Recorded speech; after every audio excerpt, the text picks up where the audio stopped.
তাহলে একবার দিয়ে দেখি মেশিনটা যায় কি না। তখন বললো হ্যাঁ হ্যাঁ দাও। তখন শেষ পর্যন্ত যখন মেশিনটা দিয়ে দিল, দিয়ে দেওয়ার পর ধাপ করে ধাক্কা দেওয়ার পর ঢুকে গেল। ঢুকে দেওয়ার পর মেয়েটা একটু চেঁচিয়েছে, যে চেঁচানোর পরে 2-4 বার ঠেলা দেওয়ার পরে ঠিক হয়ে গেছে। আসসালামু আলাইকুম, আপনারা সবাই কেমন আছেন? আমি ভালো আছি। অল্প বয়সে বিয়ে দিলে মেয়েদের যা সমস্যা হয়ে থাকে, তার উপরে ভিত্তি করে একটা গল্প আপনাদের সাথে শেয়ার করব। আশা করি ভালো লাগবে। তো সবাই গল্পটা শুনবেন। ধন্যবাদ। আমরা গল্পের মূল পর্বে চলে যাই। গল্পের মূল পর্বটা হচ্ছে এটা, যে একটা অল্প বয়সে বিয়ে ঠিক করা হয় এক প্রবাসী ছেলের সাথে। মেয়েটার বাবা মধ্যবিত্ত পরিবারের মেয়ে। তো প্রবাসী দেখে ছেলেটার অনেক টাকা পয়সা, বাড়ি ঘর ভালো দেখে বাবা মা প্রবাসীর সাথে মেয়েটার বিয়ে ঠিক করে। তো প্রবাসী কী করে, যে কিছুদিন পর প্রবাসীর সাথে মেয়েটার বিয়ে দিয়ে দেয়। প্রবাসীর সাথে বিয়ে দিয়ে দেওয়ার পর দেশে আসার পর বিয়ে দেওয়ার পর 20 দিন পর রাতে মেয়েটা দেখে যে আসলে প্রবাসী বিদেশে থেকে যে ছবি পাঠিয়েছিল, সেই ছবির সাথে বাস্তবতার সাথে প্রবাসীর বাস্তব চেহারার সাথে কোনো মিল নাই। বাস্তবে কোনো মিল না দেখে বাসর ঘরে গিয়ে দেখে সেই উঁচা লম্বা ছেলে, উঁচা লম্বা অনেক বড় মোটা সোটা মানুষ। মেয়ে দেখে ভয় পেয়ে যায়। ভয় পেয়ে মেয়ে কান্নাকাটি শুরু করে দেয়। বলে আপনি আমার কাছে আসতে পারবেন না, আমি আপনার সাথে থাকবো না। আমি আপনাকে আপনি এত লম্বা উঁচা লম্বা, তাইলে আপনার মেশিনটা না জানি কত বড় উঁচা লম্বা। আমি আপনার এই মেশিন নিতে পারবো না। আপনি আমার কাছে আসবেন না, আপনি আমার সাথে কথা বলবেন না, আমি আপনার বাড়িতে থাকবো না। বেশি জোরাজোরি করলে আমি চলে যাব। তো যেহেতু এই কথাগুলো যখন বলছে, তখন তো প্রবাসী ভয় পেয়ে গেছে। ছিছি, মানুষের নিন্দা করবে, এগুলো কি বলছে। যদি এরকম করে তাহলে তো, যদি চলে যায় তাহলে তো মানুষের নিন্দা করবে। তো যাই হোক, প্রবাসী অনেক কষ্টে বাসর ঘরে বউ রেখে কি আর ধৈর্য ধরে থাকা যায়। অনেক কষ্টের পরে প্রবাসী নিজেকে কন্ট্রোল করে আসলে নিজের দিকে একবার তাকিয়ে দেখলো যে আসলেই তো মেয়েটা খুব ছোট পিচ্ছি, আর আমি এত বড় একজন মানুষ। আমার পক্ষে কি ছোট মেয়েটার কাছে কি আমি গেলে মেয়েটা কি থাকতে পারবে না, সহ্য করতে পারবে না। তখন ছেলেটা অনেক বয়স হয়েছে ছেলেটার, মোটামুটি ছেলেটা বুঝে শুনে একটু ধৈর্য ধরে ছেলেটা কিছুদিন ভরা চুপচাপ থাকার পরে ছেলেটা বলল যে প্রায় দিন 15-20 পার হয়ে গেছে। তারপর মেয়েটার মনটা আস্তে আস্তে নরম হলো। ছেলেটা প্রতিদিন রোজ মেয়েটাকে একটু একটু করে আদর যত্ন করে আস্তে আস্তে মেয়েটাকে পোষ মানালো। তারপর 15-22 দিন পরে ছেলেটা মেয়েটাকে বলল, মেয়েটার বাড়ি থেকে নতুন বিয়ে হয়েছে, বউটাকে নিতে আসলো। আসার পর ছেলে সহ শ্বশুর বাড়ি গেল। যাওয়ার পরে এখন মেয়ে বলছে আমি আমার আম্মুর কাছে ঘুমাবো, অনেক দিন পর আসছি। তখন ছেলেটা বলছে আচ্ছা ঠিক আছে। কিন্তু মেয়েটার মা বলছে না মা, তোমার বিয়ে হয়েছে, তুমি তোমার স্বামীকে একা একা রেখে কী করে আমার সাথে ঘুমাবে? আমার সাথে তো তুমি অনেক দিন ঘুমিয়েছো, আর যখন জামাই বাবাজি থাকবে না তখন আমার সাথে ঘুমাবে। তখন বলছে না আমি তোমার সাথেই ঘুমাবো মা। তখন মেয়েটার ভাবি এসে বলছে যে এই শোন তো, তুই কেন এমন করছিস বলতো?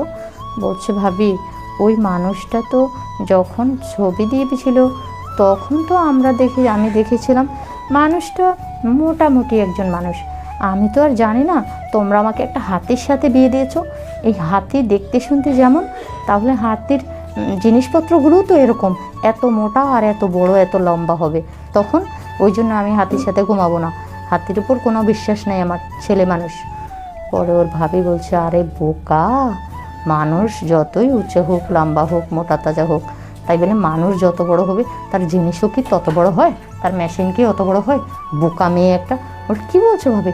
তোর বিশ্বাস যদি না হয় তুই এক কাজ কর, তোর বিশ্বাস না হলে তুই গিয়ে দেখ, আজকে রাত্রে তুই তোর স্বামীর সাথে চলাফেরা কর, উঠা বসা কর, তাকে আনন্দ দে, তাকে একটু সুখ দে। দেখ ছেলেটা কত ভালো, কত ভদ্র। না হলে এই 15 দিন থেকে তোকে বিয়ে দিয়েছি, তুই বলছিস তুই ছেলেটাকে এখনও একদিনও কিছু করতে দিসনি। তাহলে ছেলেটা যদি ভালো না হতো তাহলে কি ছেলেটা ধৈর্য ধরে থাকতে পারতো বল? অন্য কোনো ছেলে হলে তো জোর করে তোকে অনেক কিছু করে ফেলতো, আর তুই না দিলে এগুলো নিয়ে গন্ডগোল করতো। এই যে তুই দিসনি, ছেলেটা তো মুখ ফুটে একটা কথা বলেনি, তাহলে বুঝ ছেলেটা তোকে কত ভালোবাসে। তুই একটু কষ্ট করে সহ্য করে নে আপু, একদিন দুদিন, প্রথম 2-4 দিন একটু কষ্ট হবে, তারপর ঠিক হয়ে যাবে। তখন বলল, না ভাবি, তুমি যা বলছো আমার কিন্তু ভালো লাগছে না। তারপর ছেলেটা বলল, মেয়েটা বলল, আচ্ছা ঠিক আছে ভাবি, আমি তোমার কথা রাখার চেষ্টা করব। ওর ভাবি এবার চুপ করে ওর জামাইকে ডাকলো, ডেকে বলল, তুমি কি মানুষ বলো তো, একটা মেয়ে, সেই মেয়েটাকে সামলাতে পারো না? বলছে, আপনার ননদ আমাকে দেখে খুব ভয় পায় ভাবি, ও ভাবছে আমি যত বড় আমার জিনিসও অত বড়, আমার এত বড় জিনিস দিলে ও মরে যাবে ওর ওখান দিয়ে ঢুকালে। তো খুব কান্নাকাটি করে দেখে আমি আর ওকে কিছু করিনি ভাবি, আমি ভয় পেয়ে গেছিলাম। তখন ওর ভাবি বলছিল, দূর বোকা, তুমি একটা ছেলে মানুষ, তোমার কাছে একটা মেয়ে মানুষের শিহরণ, ফিলিংস তোলা একটা ব্যাপার হলো। আর যখন একটা মানুষের ফিলিংস উঠে যায় তখন কি তার কাছে আর ছোট আর বড় জিনিস বলে মান্যগণ্য থাকে? হ্যাঁ, তখন কি তার এই দিক বিবেচনাগুলো থাকে? তুমি একটা মেয়ে মানুষ নিয়ে ঘুমাও, অথচ তুমি একটা মেয়ে মানুষের ফিলিংস তুলতে পারো না, তুমি একটা মেয়ে মানুষকে গরম করতে পারো না। তুমি তাকে আদর করবে, যত্ন করবে, আস্তে আস্তে তার কাছে যাবে, তাকে ধরবে, ছোঁবে, তার জিনিসগুলোতে হাত দেবে, যেন সে আস্তে আস্তে তোমার প্রতি নরম হয়ে যায়। তার শরীরটা গরম হয়ে গেলেই তো কোনো মতো একবার তার শরীরটা গরম হয়ে গেলেই তো তোমার জন্য রাস্তাটা ক্লিয়ার। তখন একবার কষ্ট মষ্ট করে ঢুকাতে পারলে তারপর আর কোনো ঝামেলা নেই। একবার দুবার তো একটু কষ্ট হবে, আমি ওকে বুঝিয়ে দিয়েছি, আজকে তুমি দেখো। বলার পরে ছেলেটাকে মেয়েটার ভাবি খুব সুন্দর করে বুঝিয়ে দিয়েছে। বুঝিয়ে দেওয়ার পর ছেলেটা বলছে, হ্যাঁ ভাবি, বুঝতে পেরেছি, আসলে আমি তো ভয় পেয়ে গিয়েছিলাম ও ছোটো মানুষ, যদি কিছু হয়ে যায়। বলছে, আরে কিচ্ছু হবে না। পরে ছেলেটা বলল যে, আচ্ছা ঠিক আছে ভাবি, তাহলে আজকে রাতে, আমি 15 দিন 20 দিন হয়ে গেল বিয়ে করেছি, আজকে রাতে তো আমি বিড়াল মারবই। বলছে, হ্যাঁ দেখেছি, 22 দিন হয়ে যাচ্ছে বিয়ে করেছো, এখনো বিড়াল মারতে পারো নি, ইঁদুর মারতে পারো নি, আমার এখন তুমি বিড়াল মারবে, সে দেখা যাবে, আজকে রাতে যেন মিস না হয়। পরে বলছে, পরে কিন্তু বলবেন না যে আমার ননদকে কষ্ট দিয়েছো। আরে ভাই, কষ্ট না করলে কি কেউ মিষ্টি খেতে পারে? আচ্ছা ঠিক আছে, যেই কথা সেই কাজ। পরে রাতে শুতে গেছে, ঘুমোতে গেছে। ঘুমোতে গিয়ে বিদেশি মানুষ তো বিদেশি আইটেম, কি চমৎকার আইটেম। ভাবি আবার চুপ করে দরজার আড়ালে থেকে বাইরে থেকে সব শুনছে। ছেলেটা আস্তে আস্তে মেয়েটার কাছে আসছে, বলছে, সোনা তোমাকে না খুব মিষ্টি লাগছে, তোমাকে খুব ভালো লাগছে, আজকে তোমাকে খুব সুন্দর লাগছে। মেয়েটা হুম হুম করছে। তারপর ছেলেটা আস্তে আস্তে মেয়েটার কাছে আসলো, মেয়েটাকে চুমু দিচ্ছে, গালে কিস করছে, ঠোঁটে কিস করছে। তারপর মেয়েটার গায়ে হাত দিচ্ছে, বুকে হাত দিচ্ছে। হাত দিয়ে আস্তে আস্তে মেয়েটার কাপড়গুলো সব খুলে ফেললো। খুলে ফেলার পর মেয়েটাকে বলছে, তোমার কেমন লাগছে? খুব খারাপ লাগছে? তুমি ব্যথা পাচ্ছ? মেয়েটা বলছে, না ব্যথা পাচ্ছি না। তখন ছেলেটা আরেকটু সাহস পেল, যখন বললো যে ব্যথা পাচ্ছি না। তখন মেয়েটা বলছে, আপনি এসব কী করছেন? আমি আর থাকতে পারছি না। তখন মেয়েটাকে ছেলেটা বলল, তাহলে কি করব? তাহলে একবার দিয়ে দেখি মেশিনটা যায় কি না।